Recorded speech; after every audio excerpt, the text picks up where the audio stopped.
Hi guys, and welcome into another album reaction. I'm so sorry that it has taken me so long to get to this one, but I had a crazy toothache hit me at the end of last week, and it ended with me getting a root canal done yesterday. So I've kind of been laying low and being in pain, and now that I've got the physical pain out of the way, I feel like I'm about to enter some emotional pain with this album. That's the vibe that it's been giving based on what you guys have said about it. We had a poll up on my community page where you guys were voting for which album I should react to next, and SOS and Preacher's Daughter were both neck and neck for a long time.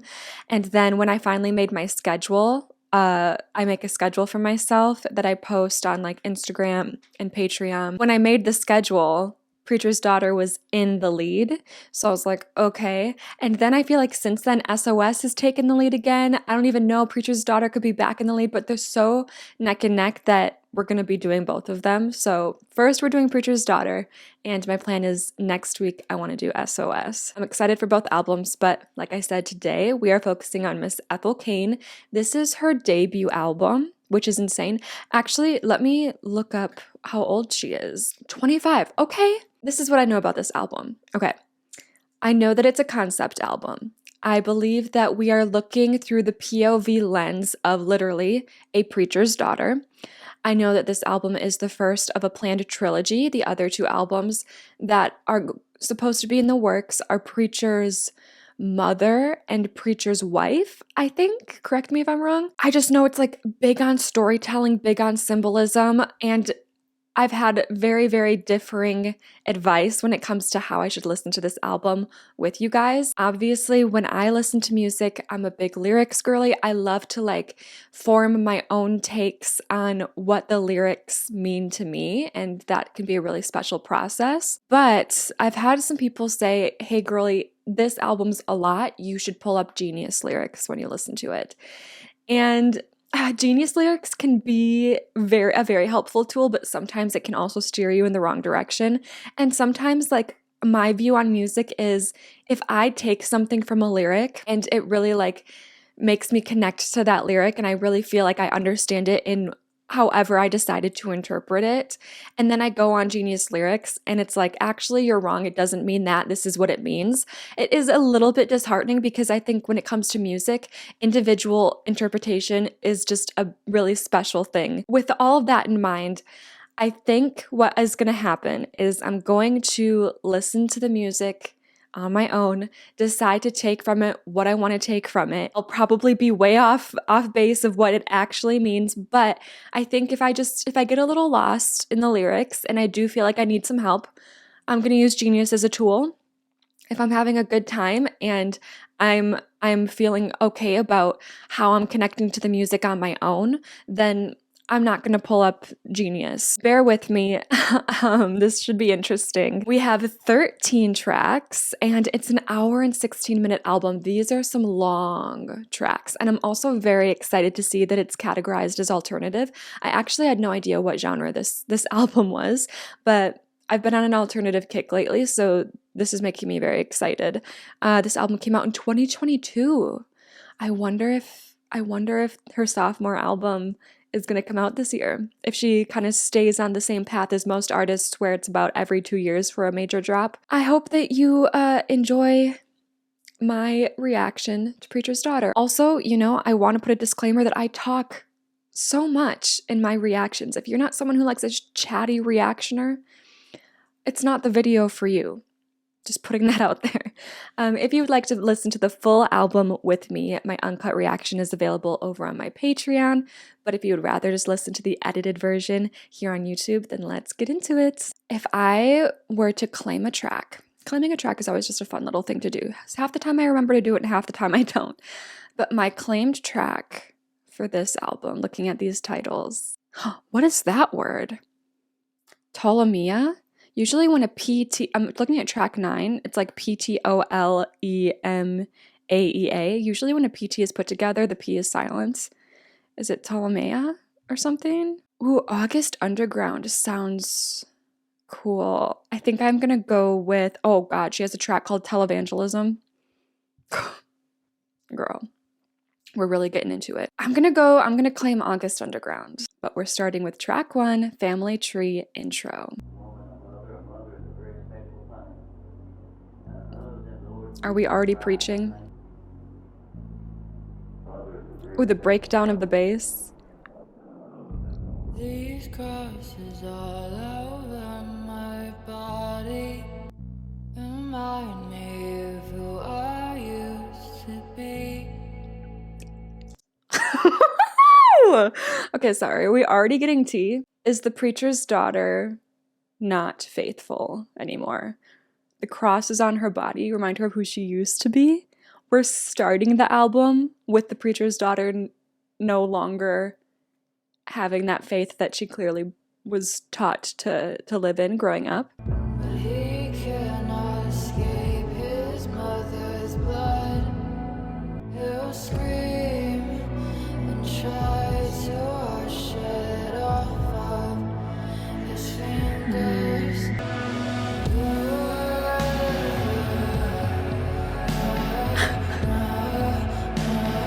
The chills, the chills, the chills, the chills.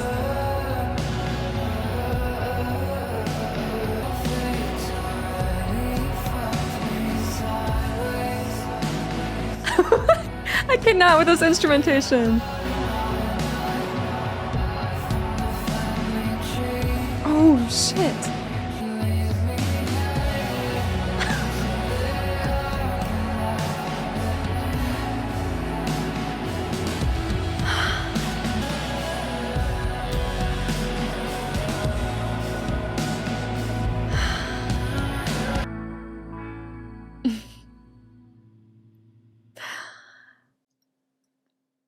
You guys.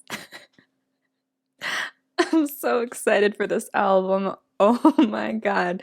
I was here for the beginning, like just bass heavy, almost like just solely bass heavy start to this song. It was very eerie. And how did the build up sneak up on me? The build up shouldn't have snuck up on me. And when you start a song like that, yeah, it's gonna break out into something like this. But it did. I was surprised and I was. So the production of this song is everything. The production is everything. Let me take a look through these lyrics again. There are a couple where I was like, oh, do I want to pull up Genius? I might. I just might. These crosses all over my body remind me of who I used to be. And Christ, forgive these bones I'm hiding from no one successfully. So crosses all over my body immediately made me think of tattoos, which are obviously on the skin. And then Christ, forgive these bones I'm hiding from no one successfully is making me think of like something deeper where skin is something that changes and you can cover up and you can cover however you want, but your bones are kind of like at your core who you are. And it seems that her outer shell isn't exactly showing off who she truly is anymore, but who she is at her core and down to her bones is something that she's not able to hide from people anyway. And she seems to be apologizing to Christ for that because I think she's lost faith, despite what might be on the outside, showing on the outside. Right? Jesus can always reject his father, but he cannot escape his mother's blood. He'll scream and try to wash it off his fingers, but he'll never escape what he's made up of. So, like, as a preacher's daughter, you can always, like, reject what they're trying to teach you. Like, you can always reject it, even in a non-religious sense, however your parents bring you up, you can continually try to reject and maybe successfully reject what they're trying to project onto you. However, that doesn't make you any less a part of them. Like, you are a product of them, and there's going to be a piece of them with you, in you, no matter what you reject as far as what they try to project onto you. Oh, the last set of lyrics. The fates already fucked me sideways.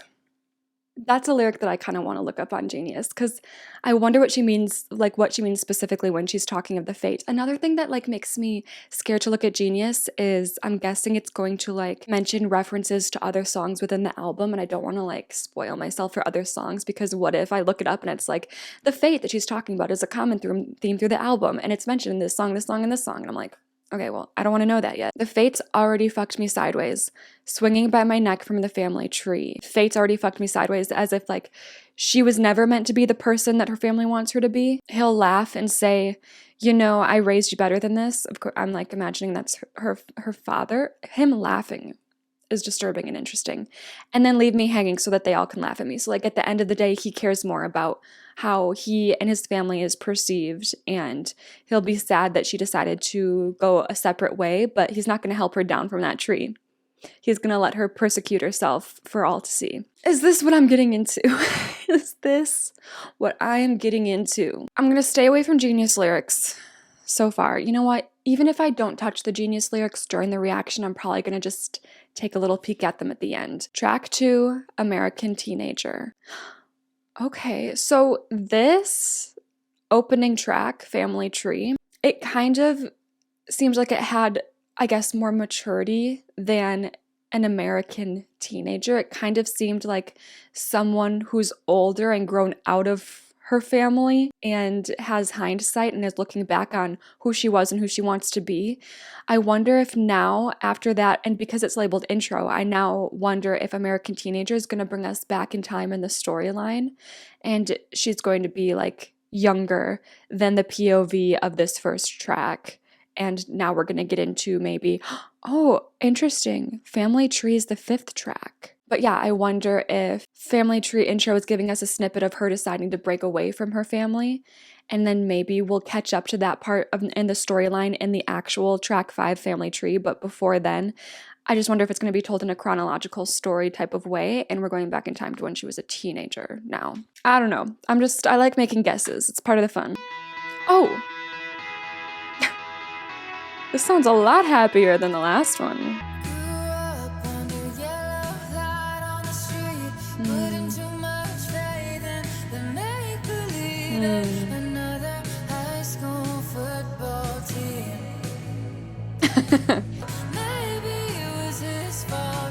Jesus. Another red heart taken by the American dream. It's like the expectations of the American dream. Oh, it can be soul crushing. And it's interesting that she brings back like a suicide to, well, they just weren't able to live up to the American dream that they'd been sold all this time. Yeah.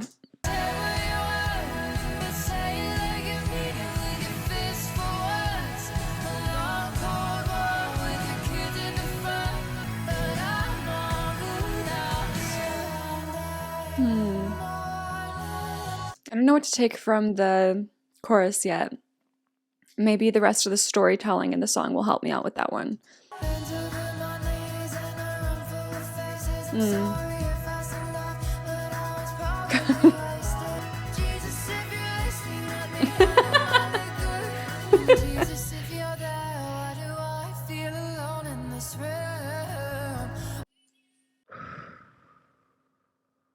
Okay, it's funny. It's funny. Jesus, please help me handle my liquor is funny. And then you follow it up with, if you're there, then why do I feel alone in this room with you? She's questioning. As a teenager, she's like doing her part. She's going to church. Where's Jesus at? Valid question. You know what? And I feel that because I feel like you're supposed to feel at your most, like, if you are a religious person, of course, you're supposed to feel at your most, like, spiritual and feel most connected to Jesus or God or whatever in a church. And I've never felt that either. Like, church is just, I'm not a fan.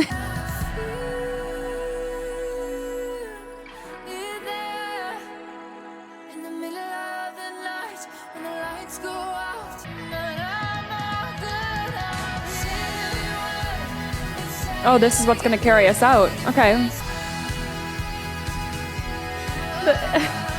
The instrumental breaks are going so hard already on this album.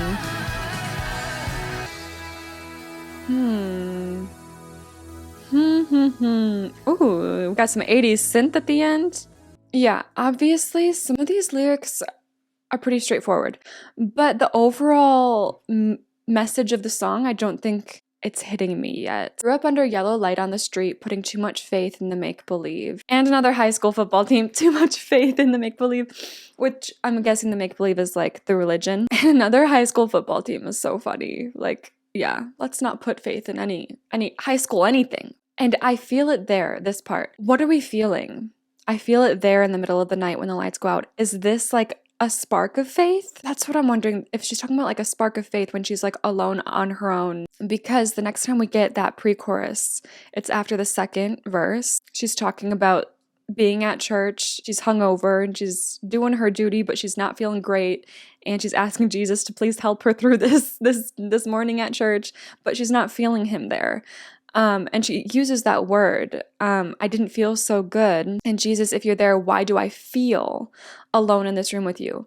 And then it goes straight into the pre-chorus again where she says, and I feel it there in the middle of the night. So I'm like, is that like you didn't feel his presence at church, but you feel it on your own at home? But say it like you mean it with your fists for once. A long Cold War with your kids at the front. Maybe some questions, like religious questions she has. Her dad, the preacher, he doesn't have solid answers that she wants. A long Cold War with your kids at the front sounds like a family that's not picture perfect but is trying to be. I do what I want crying in the bleachers, and I said it was fun. I don't need anything from anyone. It's just not my year.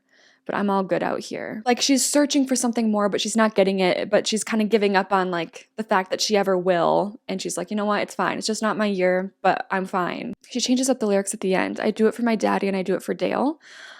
I couldn't tell you who Dale is. Maybe it'll get explained later on in the album. But I do it for my daddy. Like I would imagine like going to church. She does it for them because she knows like it matters to them that she's there. That's kind of what I'm taking from this one, but I think I do kind of want to look at Genius lyrics as well for this one. Oh, in the About section. Maybe I'll just read this rather than going into specific lyrics. So the About section says, the third and final single from Ethel Cain's debut album, Preacher's Daughter, Ethel, aka, oh, her real name's Hayden. Oh, I don't want to screw up her last name. And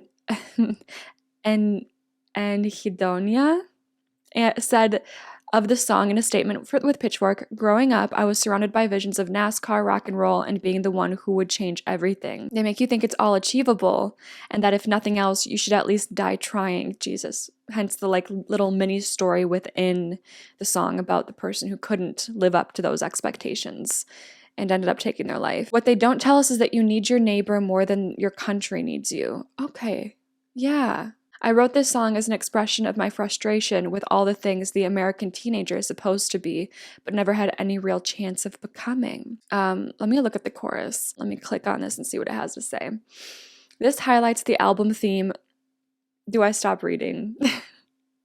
I don't want to know the whole album theme. We're going to save those. We're going to save those till the end. Again, I'm like scrolling through and it's like, as we learn later in the album, okay, I'm going to stop. I'm not going to look at the specific lyrics. So next up is track 3, A House in Nebraska. Oh my God, I'm so sorry. No disrespect on A House in Nebraska, but the first note is low-key giving Sneaker Night by Vanessa Hudgens. Like really low-key giving, but it's just popped into my head. It was intrusive. I'm sorry.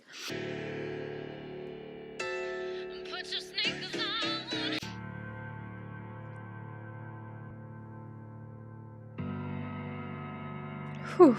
Slow, slow, slow. When the aching sound of silence used to be your favorite song. I will never forget. My grandpa told me that song, Sound of Silence, he really enjoys and it makes him emotional. And I think of him every time that song is brought up. You and me against the world. You were my man and I your girl. Oh. We had nothing except each other. You were my whole world. That's scary. Like someone being your whole world. I think it's like a cute compliment. Like, oh, you're my everything, you're my whole world. And like the sentiment is there when that type of compliment is given to you. But like if it's genuinely you are my everything, that's dangerous territory. You got to be happy outside of another person. In the daycare, and you were up and gone. And that's why. Well, we found each other on a dirty mattress on the second floor. I like that. I like the visuals. You came and I laughed, and you left and I cried. But you told me even if we died tonight that I'd die yours. So why'd this man leave? Why is he saying all this and then he's up and left? To see if I'm doing well. She has so many like haunting, beautiful background vocals in these songs, and they're like might be one of my favorite things about the production on these songs. The background vocals are everything. Really, I'd kill myself to hold you one more time. Yikes. But I still call Oh, these atmospheric drums that keep getting used are everything too. It's my favorite lyric.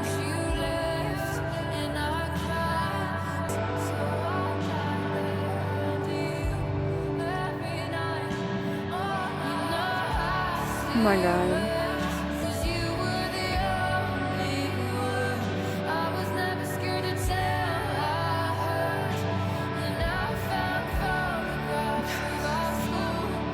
I just pray that you're alright. And I feel so alone. I feel so alone without you, baby. A long outro. Give it to me. Oh my god. I cannot.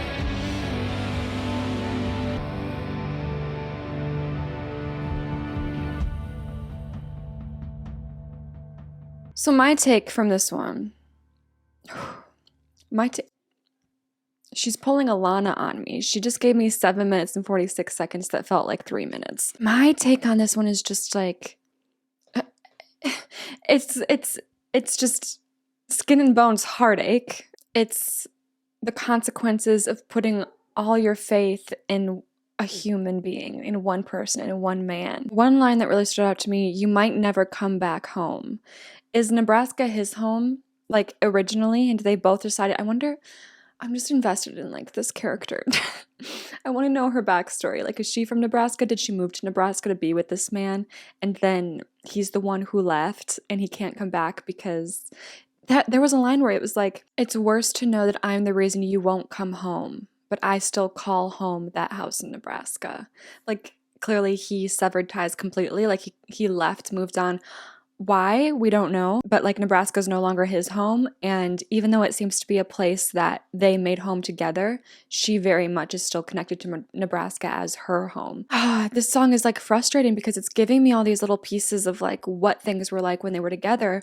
And then it all culminates into, and then he left. And the heartache in this song is like something I've never experienced in a song before. Like the way that she is singing about, where did it pick up in that way for me? Oh my god, this line where you told me even if we died tonight that I'd die yours, so I died there under you every night all night. I was about to pause the song after that couplets, and then she kept going and the song just kept being, and I was like, I can't pause this. Okay, there's so much I could take from that. You know, it's a weird thing. It's a weird way to put it, but you know, when you're just so comfortable and happy that you're like, okay, I could literally die in this moment and it would be okay. Like, I just feel so content that I don't need anything more out of life. It's done. It's over. I've peaked. I can die now. And it's kind of like, feels like that, where she was just so at home in his arms every night that she, like a little piece of her, like she let go of and died and became more at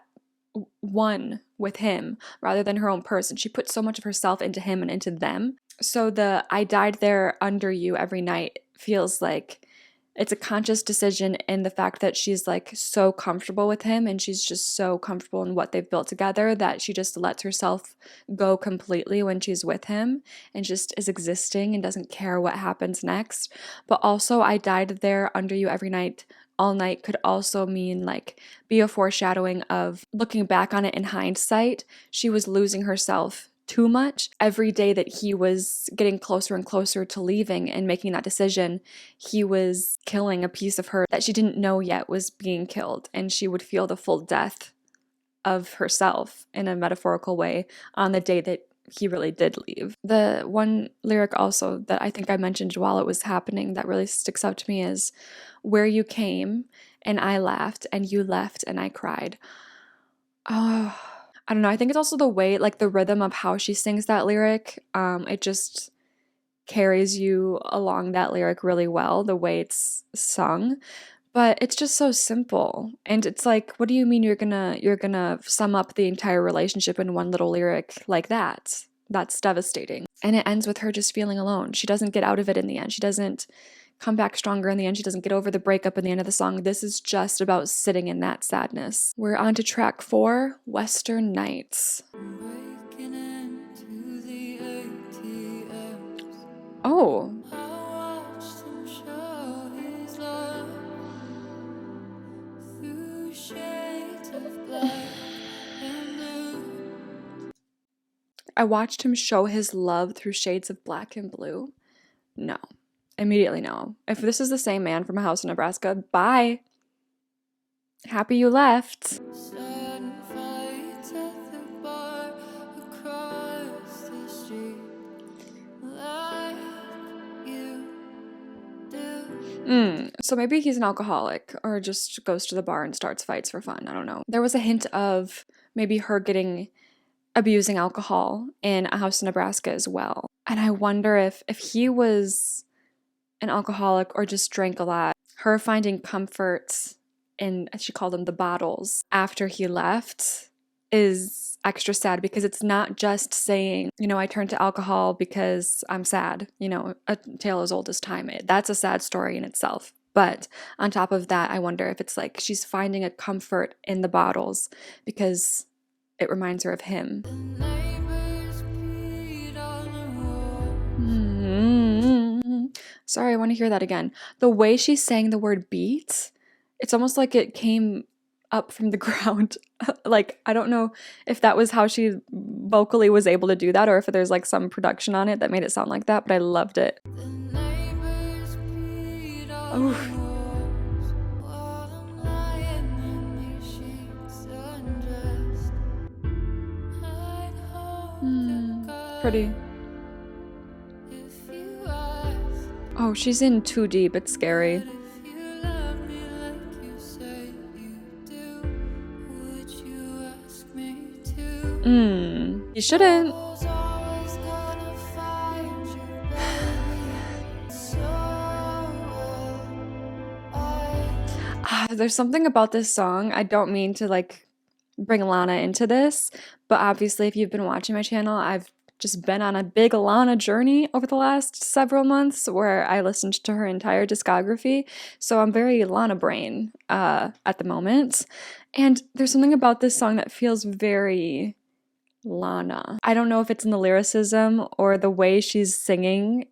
Like, I don't know, but I just want to put that out there, and I'm wondering if anyone feels that as well. Maybe it's like the ride or die energy.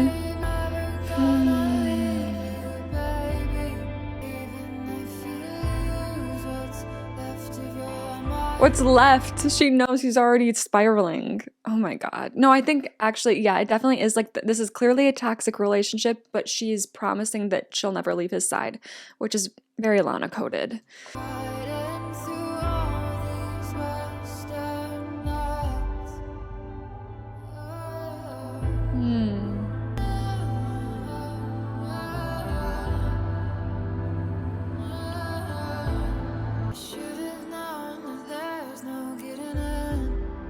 Yeah. Dead end from the start. I like that. Is that like a tambourine in the back?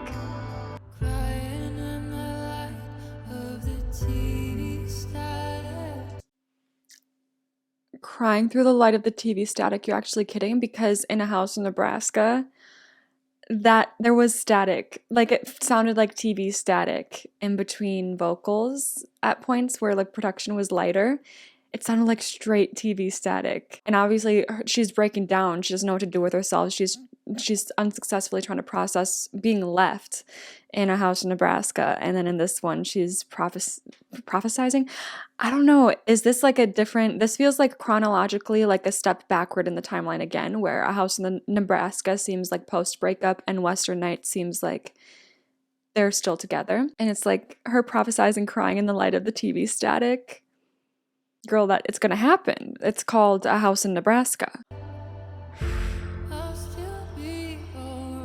God, I hope so. Yeah, because that's dangerous. know that one day you and I could be okay. You know, I can't say I'm rooting for the relationship.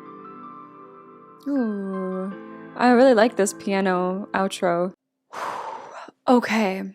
Yeah, this definitely feels like the Western Night seems to encompass the time when she was with this man. She feels like they're on rocky ground. She's very aware of all the trouble he gets in, but it's kind of like a love song in a twisted way where she's like, you could literally do anything wrong ever and I will be right here.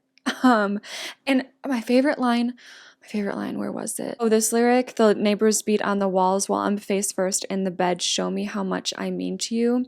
Just given the context of everything else we know about him, you know, I'm not his biggest fan. But obviously sex can be used as a way to like show someone how much they mean to you, and it can be great and wonderful, but I don't know, in the context of the situation, it kind of feels like she's relying solely on that to feel that love from him, which is like dangerous territory. And then this, I'd hold the gun if you asked me to, but if you love me like you say you do, would you ask me to? So she's even questioning. It's like she doesn't want to admit, like, you're full of shit.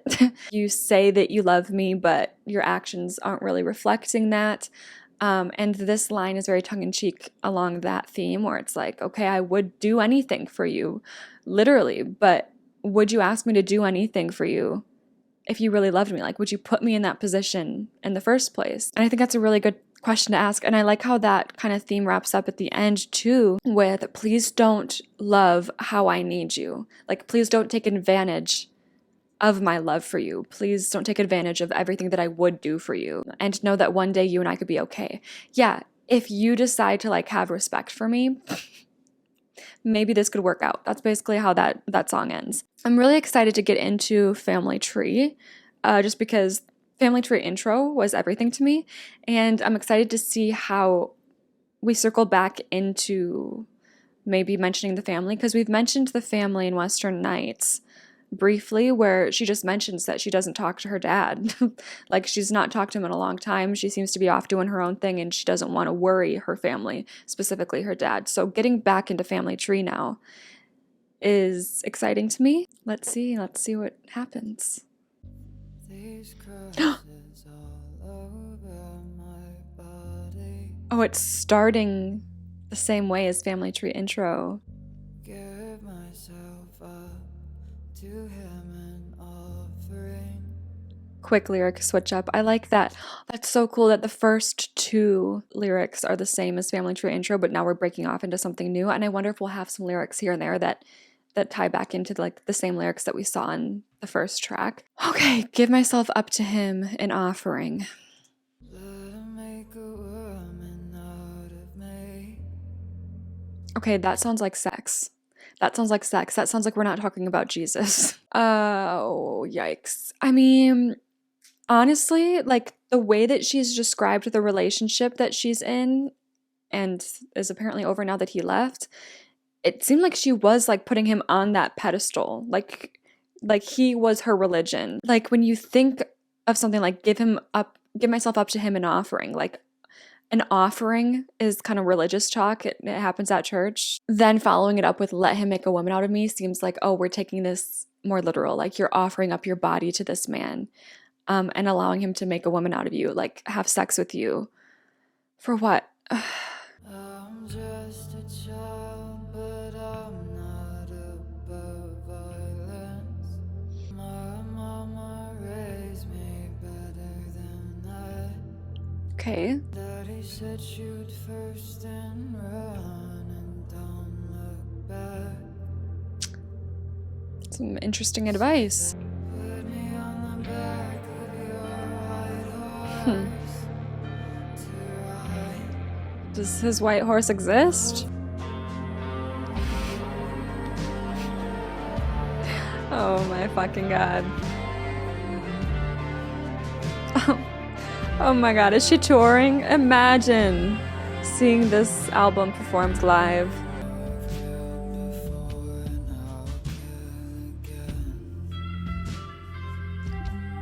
What?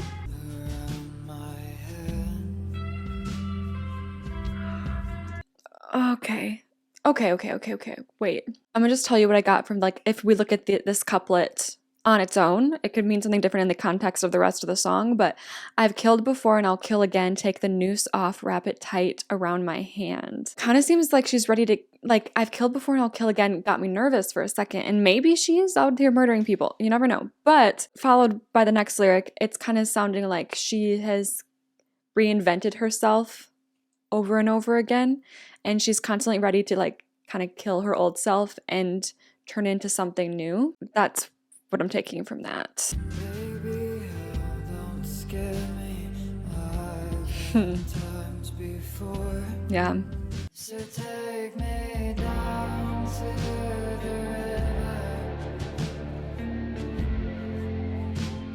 river. This part kind of, you feel that theme of reinvention, just becoming someone new, because what you've done and been through has been hell.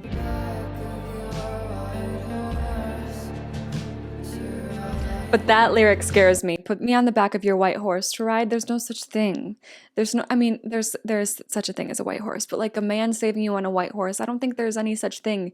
There's no perfect savior in this world on a human level. She's putting her faith in the wrong people, it feels like.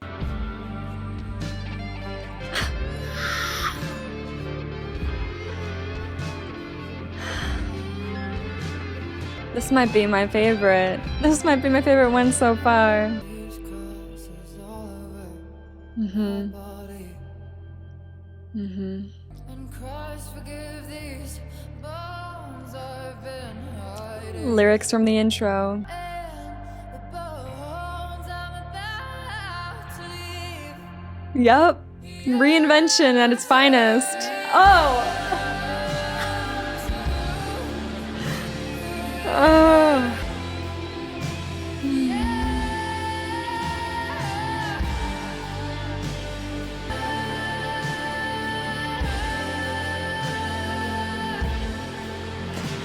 Her vocals are insane. Also, I'm noticing like literally every single one of these songs so far I think has been written solely by her, by Hayden. Is this an entirely self-written album? Because that's also insane. Wild. So, Jesus. It's an interesting one to be called Family Tree because I feel like we got some family mentioned at the beginning, but although maybe she's just saying, because we got a mention of her mom and dad. At the beginning, she said, my mama raised me better than that, which is interesting because it's after her saying, I'm just a child, but I'm not above violence. She's like, you know what? If I have to turn to violence, I'll do it because my mom taught me that. My mom raised me better than to be someone who's above violence, which is interesting because usually that's not the story that you get as far as what mom teaches you. When the preacher talks, that man demands a silence, and Daddy said, shoot first, then run and don't look back.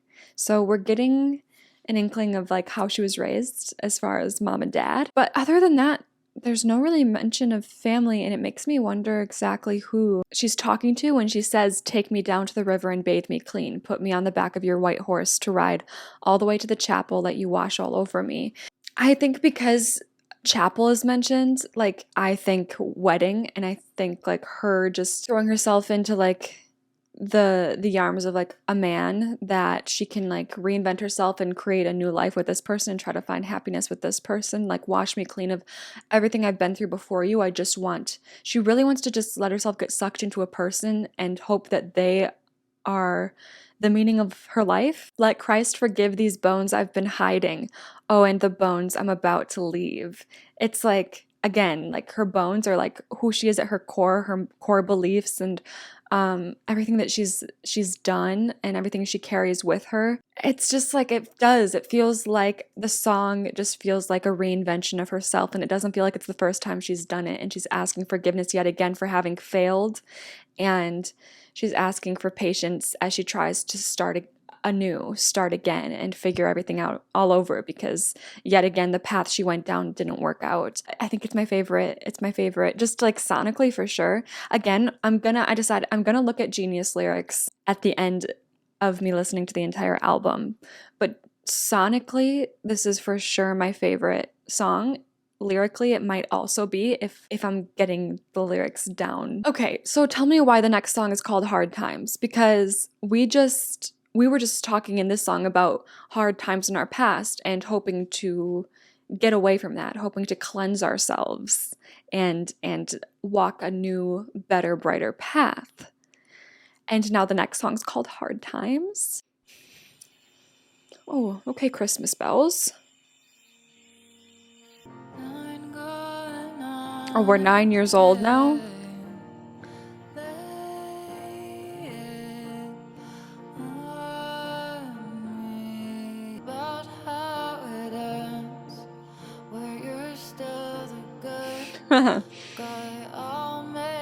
Mm.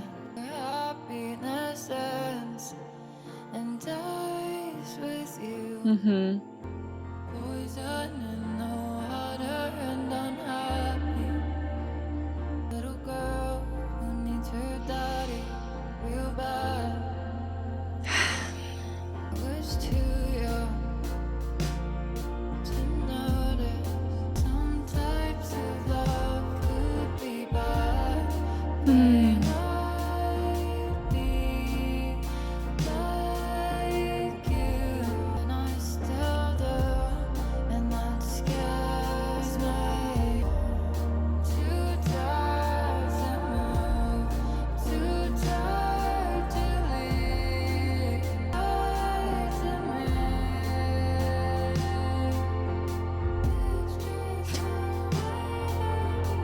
We do that too often.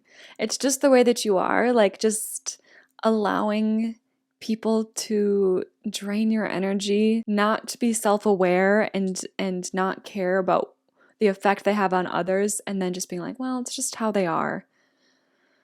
Can we stop? Can we like hold people accountable? Can we like not take that, you know? It's hard though. It's hard to do. I love the performance here. The vocals. We feel tired in these vocals. Oh, and the fade out makes sense for this one. Okay, so we started this song off. Is she 9? 9 going on 18 is a crazy lyric. That's really sad. And kind of just like her innocence is encapsulated in the first half of this song. And that naiveness when it comes to love and unhealthy love and everything. Praying I'd be like you. She's definitely still, I think this whole thing's about her dad. We'll find out when I look at Genius later. Praying that I'd be like you, doing all the things you do. And I still do. Like, I still want to be like you. And that scares me. She knows that she shouldn't. And she's trying to escape that mentality.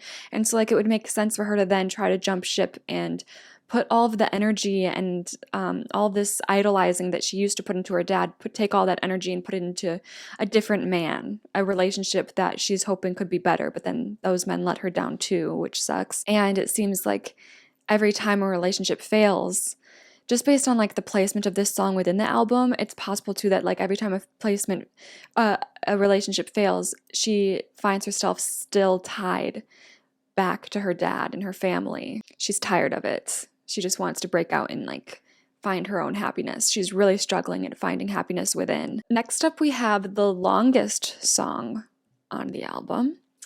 It's called Thoroughfare. Thoroughfare, a road or path forming a route between two places. Okay, get some snacks. Sit back and relax for 9 minutes and 27 seconds. Guitar, okay. You loved your dad and the love he had for your mother, so you had to get out and go chasing it. Yeah, you want that love of your own. Ooh, a harmonica? I met you there in Texas somewhere. Ooh, the thoroughfare is also a literal place mentioned. With a pistol in my pocket. All right. I didn't trust no one. I'll take you anywhere. This is really interesting. This is really interesting. I see that she's about to follow it up with the lyrics, so I hopped right in, out of luck to spend, and at least your truck beats walking. Like, she ends up going with the guy. But it's an interesting picture to paint after, okay, this is where songs start to blur for me. It might have been Family Tree.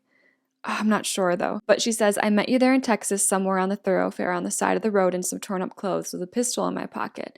I didn't trust no one, but you said, baby, don't run. I'll take you anywhere. And it's just interesting because we have a lyric somewhere previously in the album where like her dad, she says, like, my dad always told me, like, just shoot and run and don't look back. And this is a situation where she has a literal pistol on her. And if you think back on her dad's advice, it would be, in this situation, shoot the guy, whether physically or metaphorically, and run and don't look back. Like, don't trust anybody, don't trust anything.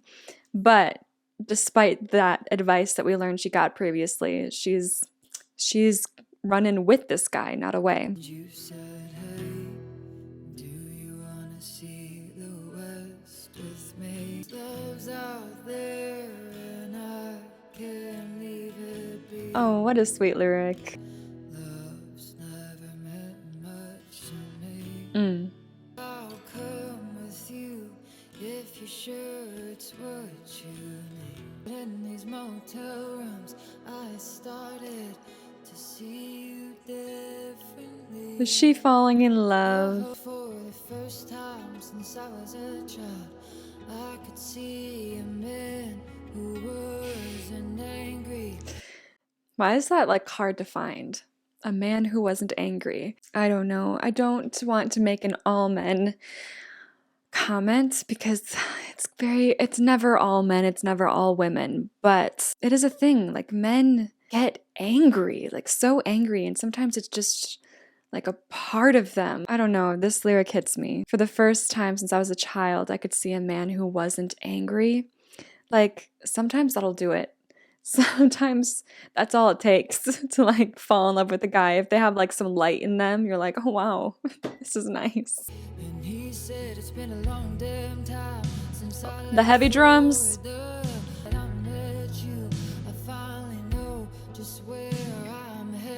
Oh, this is cute. And yet you found yourself hard pressed for it and sweating. Whoa. Okay, that was a mouthful of lyrics just then.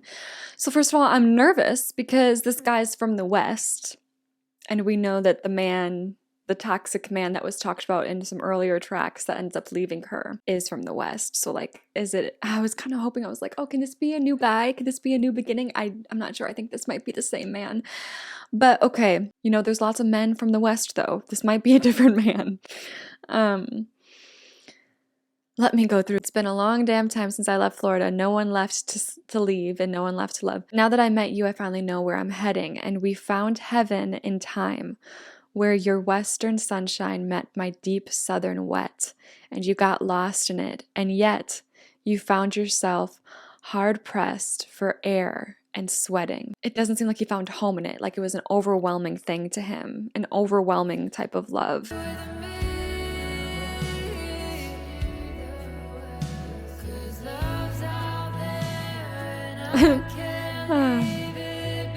I love that lyric.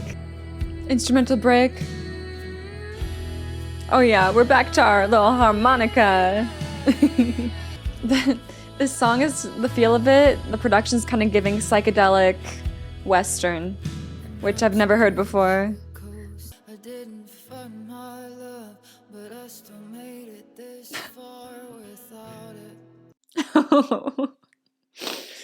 Oh, that's great. Love that line. That'll make me cry. Like this whole journey to find love, and you make it everywhere you wanted to go with the idea of like finding love in the back of your head, but then going on this whole journey and then you didn't find love, but you look back and realize I didn't need to enjoy this and accomplish this and be happy with what I've done.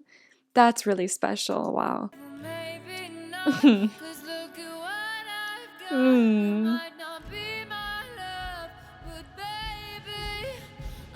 baby, I think it's you. Cute.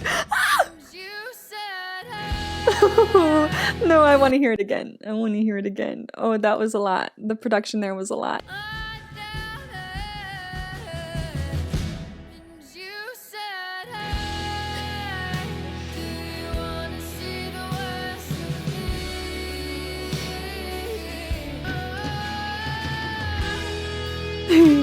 Of course! Of course we're getting some electric! This song feels like an epic, you know, an epic poem? Feels like that, but like an epic song.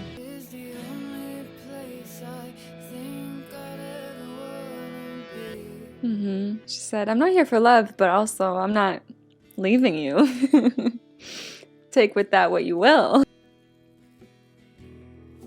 Oh, I love that little tapping. And the tambourine's back! Oh, her little... What's that called? What she's doing, where it's just like random noise coming out of your mouth. I love it. There's a word for it, and I can't think of it. I feel like it's a word that starts with like SC, like ska. What is this called? I need to look this up because it needs to be in music more because it's so fun. Scat singing. Scat singing originating in vocal jazz. Scatting is vocal improvisation with wordless vocals, nonsense syllables, or without words at all. Ah.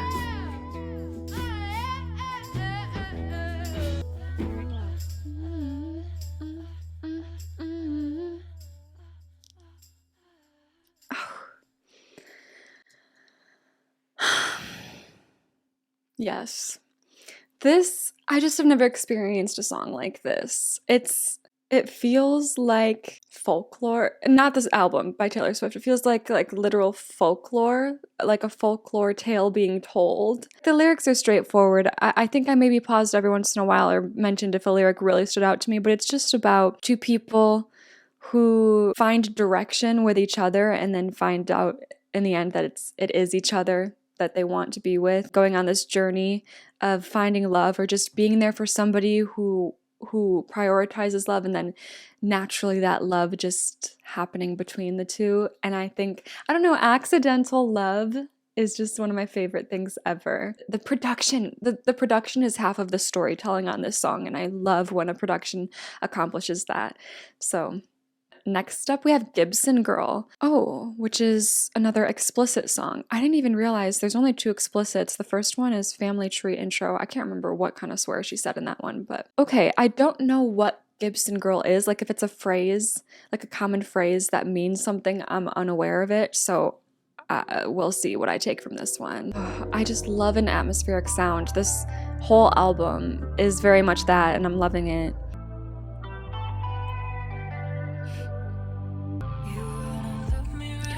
Ooh.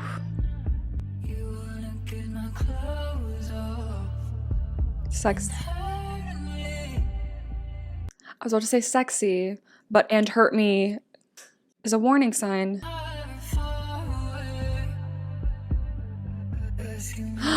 I loved that. Okay, sorry. I don't, wow. That's sad.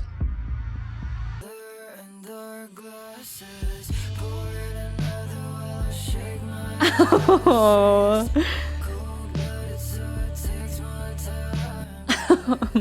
Oh my god. This might be my favorite one already. This might be my favorite song on the album already from what I've heard, but also he's cold-blooded, so it takes more time to bleed. People call each other that. People say, oh, they're cold-blooded. Like, it's hard to get through to them, emotionally unavailable, like they don't give a shit. That's what cold-blooded means. But like her extending that common knowledge of what being cold-blooded means and continuing with, so it takes more time to bleed. Like literally, yes, like if you're cold-blooded, it does take more time to bleed out. That's just like a perfect imagery to further explain like how it just takes more time for him to like really care and for things to really affect him. I love that lyric. Okay. Holy shit.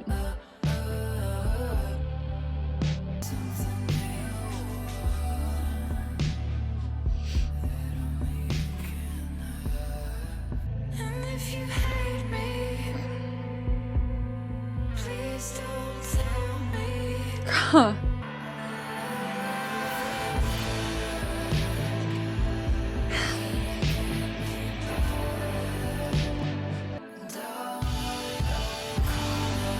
Oh my god, the production's insane. Oh my god, an instrumental break.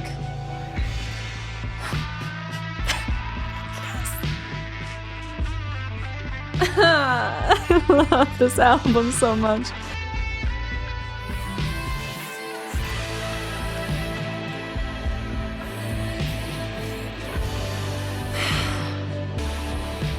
Oh, I love.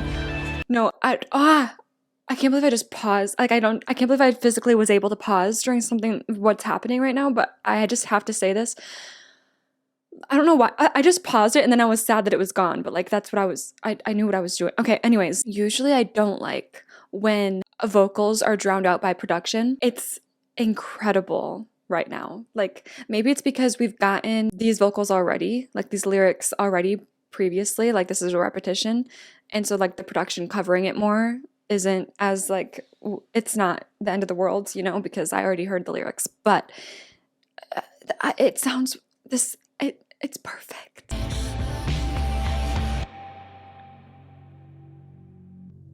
This is a scary ending. Hello? Is it just gonna creep me out to the end? That's not even like TV static. That's like mic static. Fuck. Okay, that felt like a girl who's given up on everything, given up on love, knows the effect that her body has on people. It sounds like this is a stripper. It sounds like we're stripping. I'm gonna look up what a Gibson Girl is right away, because if it means like stripper or something, that's just gonna validate what I'm thinking the song is about. Was the personification of the feminine ideal of physical attractiveness as portrayed by the pen and ink illustrations of artist Charles Dana Gibson during a 20-year period that spanned the late 19th and early 20th centuries in the US. I just love when you use like a historical, fictional or non-fictional archetype and turn it into like modern art. The Gibson Girl, it's an ideal. It's idealistic. It's not real.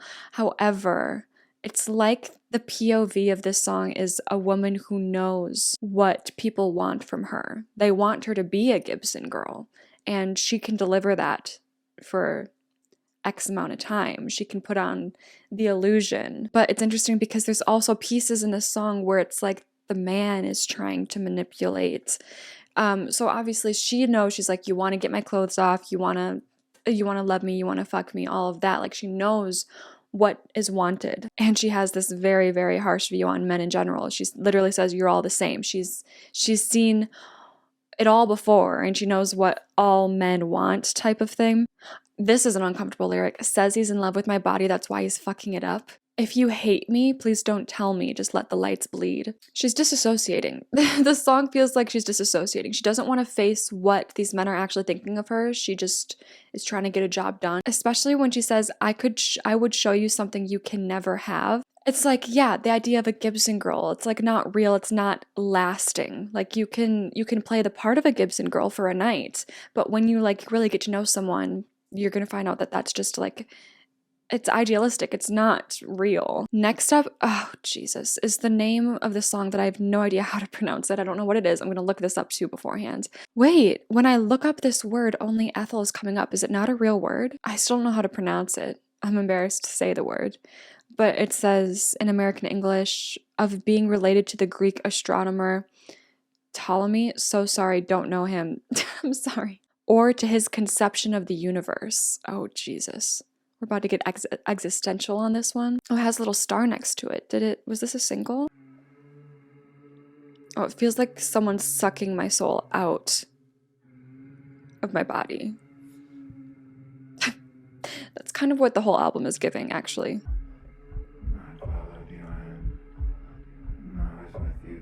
Oh, I'm scared.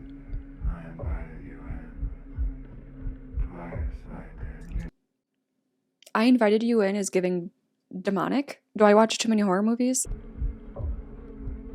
Ew, not the flies buzzing.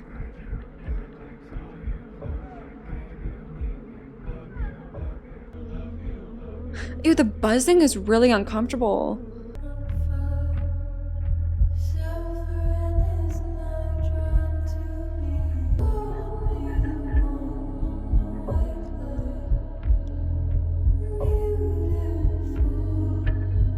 Okay, but he's gonna ruin you.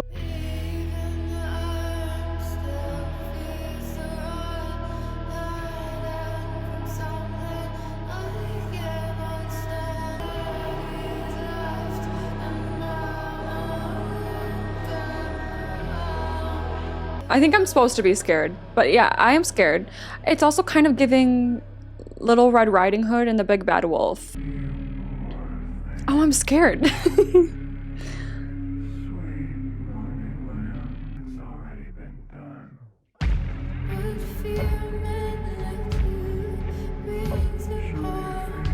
Her voice is so angelic in this song too. Big contrast from that dark voice we're hearing. It feels like she's being possessed.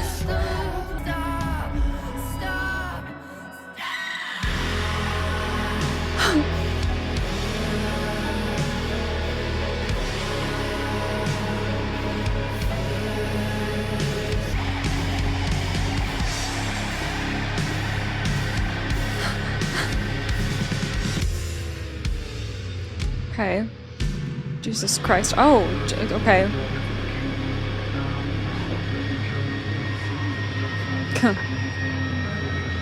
Yeah.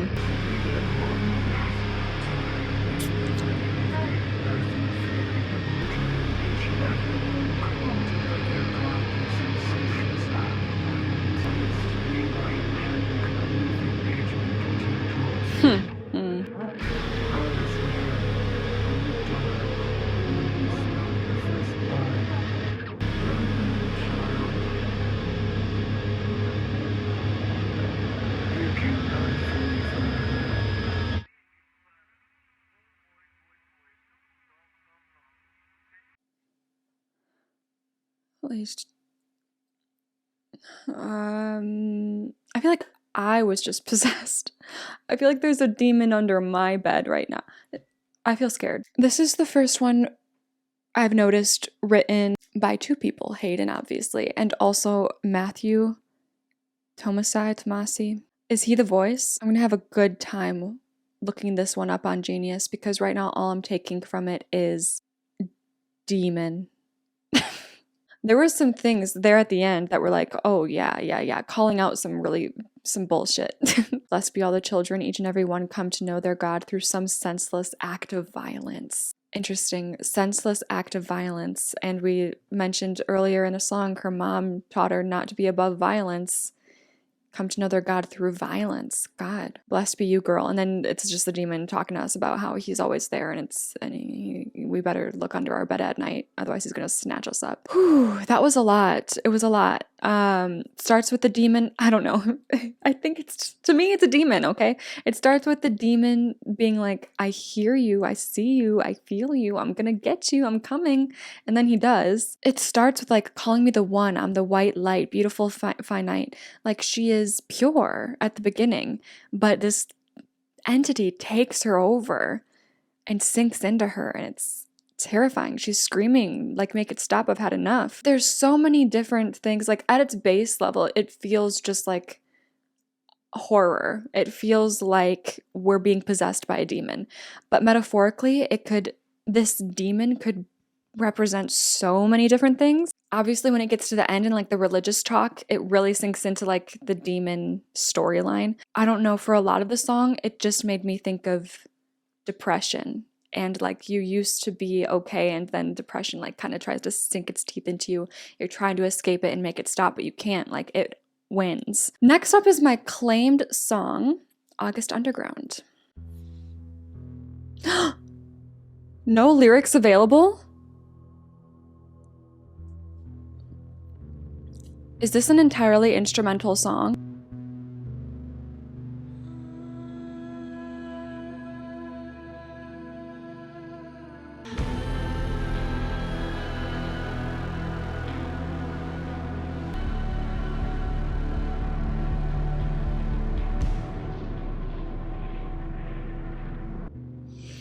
This song is kind of feeling like, if I pay attention to the title, August Underground. Underground, obviously, to me, gives a sense of like feeling lost. Your head's underwater. No one's noticing. And there's like, this song has a heavy sense of despair in it. I'm scared. Don't walk toward me. Why am I scared? Walk away. I feel like she's about to jump scare me. Like she's about to boo. That wouldn't be the vibe. Whoa! Oh, there's the through transition. There's the through Televangelism doesn't have lyrics either. Because there's the through transition. It carried on straight from August Underground into Televangelism. But August Underground, it just felt like loss and despair. Like trying to dig your way out of a tunnel. That's what that felt like to me. Straight into Televangelism. Okay, here we go. That was weird at the end of August Underground where someone was walking around. And then this one feels more human. It feels more back to earth. I love when you can hear the creaks of the piano. That's another reason why it feels more down to earth than the last. And the background vocals, the vocals we were getting in August Underground felt very like more psychedelic, mismatched, searching. These vocals feel more put together and confident and rising above, united. Static is back. Ooh. Ooh, it's like out of tune. Okay. That was really interesting. I have no idea what to expect from these final two tracks now. Like from Ptolemaea? Oh shoot, I'm already forgetting how to pronounce it. From that and then August Underground and Televangelism. Those three songs were a lot. And clearly they're their own act within this album. Sun Bleached Files. Are we gonna go back into the sun again? Would love that. We spent August Underground. Oh, I'm blind. It's not files, it's flies. I like legitimately, every single time I get a new contact, I wear contacts, guys. And every single time I get a new prescription, it's already not up to date the minute I put them in my eyes. I'm blind. Sun bleached flies. Oh, they're not totally dried up. They're not totally dead yet. Okay, promising.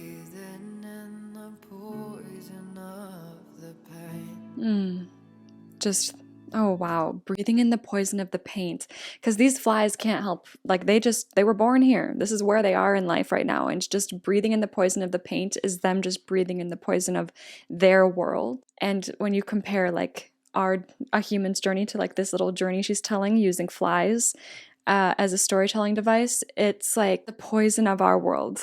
It's just all about like being so innocent and naive in the beginning, and then over time, just by existing, you're corrupted by the world, you know?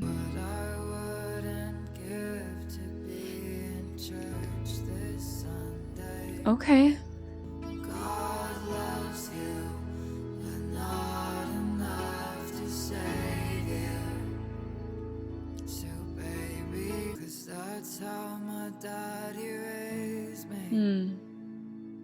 If they strike once and you just hit them twice as hard. Yep, I've gathered that that's what she's been taught. You know what? These types of vocals she gives, it's kind of giving Alanis Morissette. Oh, we're building up too. I have no idea what I was about to say before. Sorry. Oh.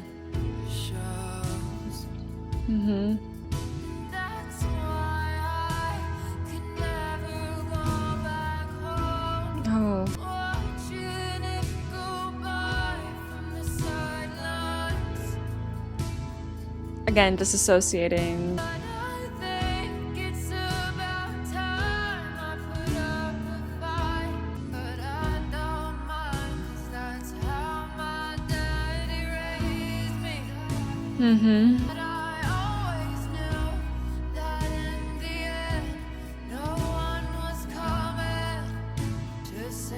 Always knew is sad.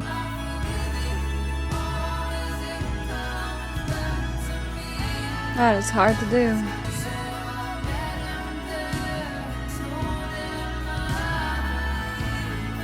Who is him?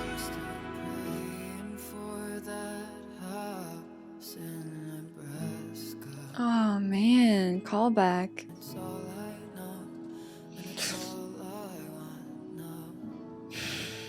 It's all I know and it's all I want. Something broken. All thanks to how she grew up. That's what that's thanks to. This is another one that I'm excited to go on Genius Lyrics, because when she's talking about if it's meant to be, it will be, so I met him there and told him I believe. Is she talking about her dad again? I feel like she might be. I don't know. This one is very much about like letting go. Well, I thought for the longest time that it was about letting go of the corruption around you and just kind of having faith, knowing that in life, if anything is meant to be, it will be. And you just have to have faith in that, if nothing else. But then it kind of threw me a curveball at the end with still praying for the house in Nebraska. I can't let go. When something's broken, it's all I know and it's all I want now. So she's still praying for it. But I don't know if she's exactly like stuck there and needing it. She's kind of come around to the fact that if it's meant to be, it will be. Like if she's meant to be with that person and return to that life in that home, that will happen. But I don't know, this song is interesting. This isn't just another one of the songs where I'm really curious about the Genius lyrics. And again, curious of its placement now that we're going into the last one, which is titled Strange. I was going to say, it's crazy if we get through this whole album without being like a sermon talking, a preacher preaching. The God is telling you and I that there is death for all of us.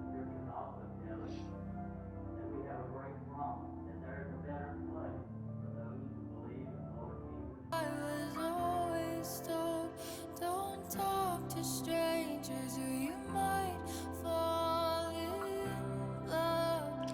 That's not what I was told. I was told, don't talk to strangers or they might try to kill you. Freezer bite, you're sweet divine. I never considered myself tough. I'm sorry. Okay. She said, freezer bride, you're sweet divine. Freezer bride, as in I'm stuck this way for you. Yeah, it's kind of giving Gibson Girl. Like I am what you want. And I'm doing my best to stay this way for you. I tried to be good, am I no good, am I Oh, girl. no good,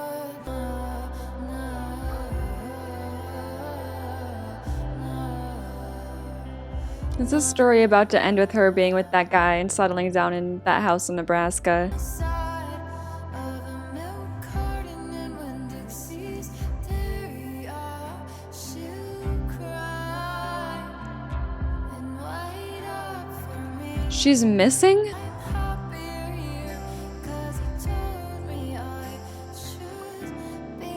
Ah, yikes. It's like she's sticking to one thing that makes it all okay.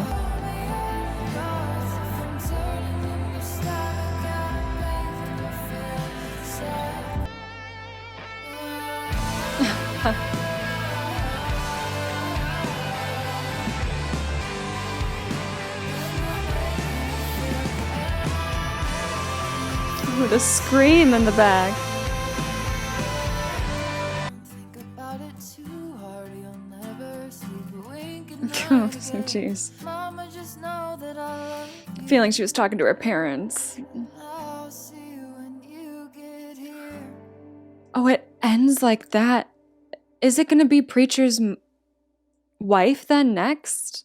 If that's how this ends? Okay, she's talking to her mom. I found you just to tell you that I made it real far and that I never blamed you for loving me the way that you did while you were torn apart. Like the mom has her own story. The preacher's wife has her own story to tell. And I need it.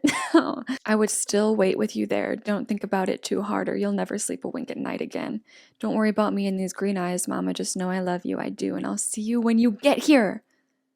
Her mom's coming to her. Strangers. It's really sad that she's saying, because she's talking about two relationships in this song. She's talking about, well, like the general idea of strangers and how she was warned to never talk to them. And then she's talking about this, like, this love that she has. She didn't mention that we're in Nebraska. I don't know if it's like her reunited back with the person she was with or if this is a new person. I don't know. She's not talking about her mom the whole time. I'm rereading these lyrics, like wondering if this whole song. No, because she says, if I'm turning in your stomach and I'm making you feel sick, When my mother sees me on the side. Okay, so you seems to be separated from mom. Okay, I got scared for a second, wondering if this whole song was about her and her talking to her mom, but I think strangers is how she describes her and literal strangers. It's how she's describing her and this person she's ended up with. Also, her and her mom are strangers at this point after so much time has passed. This album was a lot. Am I making you feel sick? I'm taking as, am I giving you butterflies? Like, am I making you feel at all? Do you have feelings for me? That type of thing. But maybe that transition, like that long bridge of her asking, am I making you feel sick? Maybe at the beginning she was talking about this person that she's asking, can I be yours? And then it transitions into, am I making you feel sick? And then straight into the mom.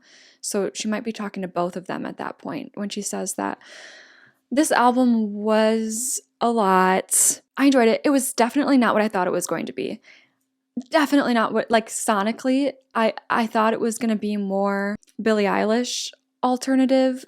It ended up being more Alanis Morissette slash Lana slash 80s rock alternative. I don't know. It was definitely a sound I've never heard before, and it was really cool. But okay, we're gonna check out Genius here. There might be some specific lyrics I want to take a look at, but I think overall I do just want to see like the general about section for these songs. We looked at American Teenager. On an episode of, a podcast, Lorem Life, Hayden explained that the pre-chorus was inspired by a memory from her youth where she stayed late out at her high school's football field. When the stadium lights were shut off, she was left alone in darkness with only her thoughts and a heightened awareness of how ephemeral even the most cherished elements of American culture, like the football game, truly are. She's not feeling a spark of faith. That's not what she's feeling alone at night. She is feeling just how ridiculous the American dream is. Got it. I think I got that song down. Let me see. What other songs do I want to look at? Sure, we can check out A House in Nebraska. Let's scroll on down to the About section. Ethel thinks of her ex-lover, Willoughby Tucker. The fuck? Who is that? Oh, was he mentioned? Was Willoughby mentioned in one of the songs? Who left town before the events of the album. So the Western Nights guy is a different guy? Okay. Who left town before the events of the album. She remembers the good times they shared and longs for him to come back home. She visits the abandoned house they would spend time in, imagining that it was their own, somewhere far away from their hometown of Shady Grove, Alabama. Okay, so they made a life for them. They're both from Alabama. They made a life with each other in Nebraska, and this is revisiting that time in her life. Okay. Well, then I need to search up Western Nights. Okay. Western Nights tells the story of Ethel and her new man, Logan Phelps. Where are these names coming from? Logan is less than kind, at sometimes violent, but Ethel finds herself hopelessly in love with him despite his faults. Yeah, this guy was toxic. He's not the same guy as the person that's talked about in Thoroughfare? I hope not.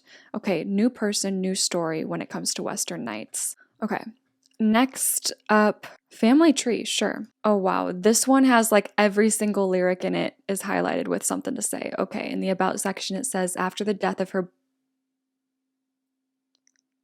What? What the fuck? After the death of her boyfriend Logan in a police shootout following a bank robbery, Ethel finds herself on the run from the cops.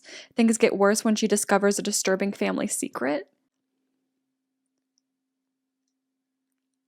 Oh, I missed out big time on this one. These crosses all over my body remind me of how I used to be. Okay, that Genius is saying is in reference to tattoos. Oh, she left the church at 16 partly due to homophobia. Hayden's tattoos now symbolize the life she used to live because she has, religious tattoos. Okay. Give myself up to him in offering. Let him make a woman out of me, alluding to both a marriage and the subsequent sex that follows. Both becoming a wife and having sex in traditional deep Southern culture, and many others are often marks of womanhood. This corresponds with the chorus where she says, wash all over her, aka have sex with her, after they're married at the chapel. Ethel learned from her own mother, my mama raised me better than that about the whole violence thing, learned from her own mother that violence is in fact the superior mode of behavior. This may allude to her mother being abusive to Ethel directly. Interesting, considering she forgives her and says she loves her at the very end of the album. But also could indicate Ethel witnessing her mother being violent toward others. Family tree intro found Ethel swinging by her neck from the family tree. Here in family tree, she has taken control of the situation, undoing the noose from her own neck and using it as a weapon instead. Yeah, I'm confused on where, like, Logan's dead and there's a police shootout and a robbery happening. I don't know about that yet. I want to read the comments under this. Someone said, maybe it's obvious and I'm just missing it, but what's the disturbing family secret? Yeah, I'm not sure. I mean, maybe, domestic violence. Where is all this detailed background coming from? Yeah, people are like confused in the comments. I mean, by people, I mean 2 people. What happened to how is the death and a shootout and a bank robbery? Where did that all come in? Help me out, please. But we're going to keep moving. Next song is Hard Times. Okay, the about section for this one says, closing out Act 1 of the album. Oh, I could feel that. I felt like there were acts like within this album. Closing out Act 1 of the album, Hard Times sees Ethel reflecting on the sexual abuse she endured from her father when she was a child and the complicated feelings she has in regards to him. You know what? That doesn't surprise me. It doesn't surprise me. I didn't say anything about that out loud, but it was something about, the line 9 going on 18. That line worried me. Tell me a story about how it ends where you're still the good guy. I'll make pretend. Yeah, like he's manipulating her, obviously, like abusing her, sexually abusing her, but also like manipulating her into thinking that it's okay and it's fine. I hate this story where happiness ends and dies with you. Yeah, I thought good guys get to be happy. I'm not happy. I'm poison in the water and unhappy. This seems like a subtle but intentional way to describe the character of Ethel Cain as transgender, which has been supported by Hayden herself. The common phrase good guys is usually referred to the protagonist herself, but she quickly follows up by referring to herself as a little girl. Yeah, it's just like gender fluidity. So I don't know. I didn't really think too much on the good guys thing, like her referring to herself as a good guy. I didn't think that meant she had to be like a man or trans or anything, but I mean, maybe, you never know. It was verse 2 though. It wasn't until verse 2 where I thought maybe this was sexual abuse. In the corner on my birthday, you watched me, talking about her dad, dancing right there in the grass. I was too young to notice that some types of love could be bad. Praying I'd be like you, doing all the things that you do, and I still do. That scares me. Like that imagery of like young innocence in the line of like 9 going on 19 or 18 and too young to notice some types of love could be bad. And it's really sad. Like he's still your dad, and her ending it with like, I still want to be like you. I still look up to you because you're my dad, and it's so fucked up. Okay, yeah. I already ended the album without looking at the Genius interpretations and was like, this album was a lot, and I didn't even know nothing. Oh, Thoroughfare. Oh, please tell me this doesn't have a sad, dark undertone. Please tell me it's just like an epic love, please. Act 2 of the album begins with Thoroughfare, Ethel having run away from home, meets charming Isaiah. Again, where are these names coming from? But okay, who offers her a ride. Together they drive from Texas to California. Over the course of their trip, they find themselves attracted to one another. Thank you. I think this song is exactly what it sounds like, and the lyrics are just exactly as they are. And I don't even want to look at if I'm being honest, after reading the about section, I'm not going to look into what the lyrics mean because I want them to just mean what they mean to me because I really enjoyed the song. Gibson Girl. Okay. After Ethel arrives in California with Isaiah, he begins to pimp her out in the back of strip clubs and feed her drugs on the regular. Well, that ruins Thoroughfare for me. Why I shouldn't expect to get a little love story song in this album. I don't know. It's fine. Ethel begins to lose sense of reality. Yeah, I could feel that. Okay, yeah. The title refers to Charles Dana Gibson and the women he famously drew, often considered the pinnacle of American beauty standards. Okay, so that's like chronologically, storytelling-wise, that's how this song fits into the story. It's Isaiah pimping her out. Love to see it. I don't love to see it. You get it. I'm angry. I'm being angry and sarcastic. That's what's happening right now. Okay, I'm very excited to look this up. Ptolemaea. I cannot imagine what the about section is about to tell me for this one. Under the influence of Isaiah's drugs, Ethel begins to hallucinate. She confronts the darkness. The song name is inspired from Alighieri's Divine Comedy. Specifically Dante's Inferno. I read Dante's Inferno. Ptolemaea, named after Ptolemy, so sorry again if I'm pronouncing stuff wrong, is a circle of hell in which the traitorous reside. Maybe this is a reference to Ethel abandoning her family and faith, only to be met with a wrath far worse. Yeah, she's like regretting, like, oh God. Well, yeah, of course you abandoned your violent, sexually abusive family. Again, I can't wait. I will be listening to the album again on my own time now with this new storyline in mind, because this is insane. I'm happy that I listened to it with myself for the first listen, but this is a lot. August Underground. Okay. I'm really interested in seeing what Genius lyrics have to say about lyricless songs. Ethel wastes away in the attic of an abandoned shack in the woods of Northern California. Where are we getting all of this information? I need to know where all this information is coming from. Are these theories, or is this like a story that Hayden herself has like confirmed? You know, I imagine it's not just being made up. Okay, Ethel wastes away in the attic of an abandoned shack in the woods of Northern California. As Isaiah reveals his truest nature, she accepts her fate and faces the end. The title is a reference to the infamous snuff film of the same name. Oh God, thank God I don't know about that film. Literally, the comments on the bio are like, where is this info coming from? Oh, and someone said, it isn't a real snuff film. It's a pseudo snuff film. Okay. Now, hold on. Someone commented on this one, a quote from Ethel, from Hayden herself. My Genius page is a lawless wasteland full of lies and deception, and I truly don't know what the hell they're talking about on there. Okay, I'm going to take the Genius stuff with a grain of salt, and I'm going to hand it over to you guys and see what you guys have to say about this album. But I still, I'm going to finish out what Genius does have to say. Televangelism, thank you. Ethel's death and ascension to heaven is portrayed through piano and ambient noises. You know what? I did feel that. I did feel like August Underground was like her fading away, and Televangelism was her coming back to life. I sort of felt that. Bleached Flies says in heaven. Oh, she's actually she's actually dead and ascended to heaven. Like legitimately, literally, is what Genius is saying. Okay, in heaven, Ethel makes peace with her death and reflects on her life, her family, and the man she never stopped loving, Willoughby. Okay, yeah. Our little Nebraska boy. Well, then in this last song, when she's like saying like she can't wait to see her mom, does that mean her mom is like she's gonna see her when her mom dies? Like they're not actually going to reunite? Strangers says murdered and cannibalized by Isaiah, Ethel says her final goodbye to her mother from beyond the grave. Murdered and cannibalized? Okay, you guys, I'm gonna stop it here. Ew, is that what freezer bride meant? Isaiah put Ethel in the freezer to preserve her body before he was ready to indulge.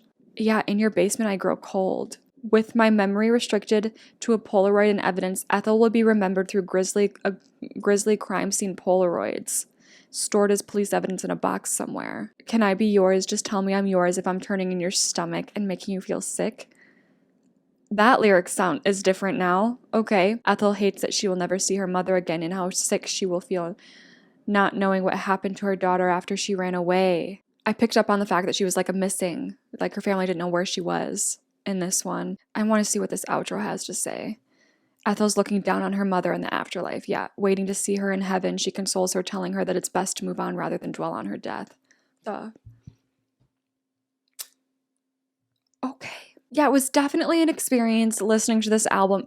Period. Just listening to it at all, but also listening to it and letting myself feel and interpret it on my own before diving into the apparent, very physical, literal, chronological storyline that it's telling, which again, I'm not sure how people put that together. I don't know. Please. Oh God, I gotta rank it. Okay, we're ranking the album. Let me put it up. This is my ranking of the album. I don't know. This feels like a weird album to rank because it's just so heavily concept that it feels weird to rank it, but here you go. Please let me know what your interpretation of the album, your thoughts on the Genius lyrics, how reliable are those? If there's anything that like Hayden herself has said as far as interpretation for specific songs, I would love to hear that. Your personal interpretation, I love that despite the fact that, yeah, Genius has like it laid out for us on like, this is what this song means and this is what this song means. I still really love like personal, individualized thoughts on music. So if you have those, I would love to hear it. But thank you so much for recommending this album because it's insane. And I will definitely be here sitting and listening to her sophomore album. I cannot wait to see what she does and how this story unfolds. But yeah, thank you so much for watching. And I'll see you guys, as far as music, I will see you guys next time with SOS by SZA. See you then.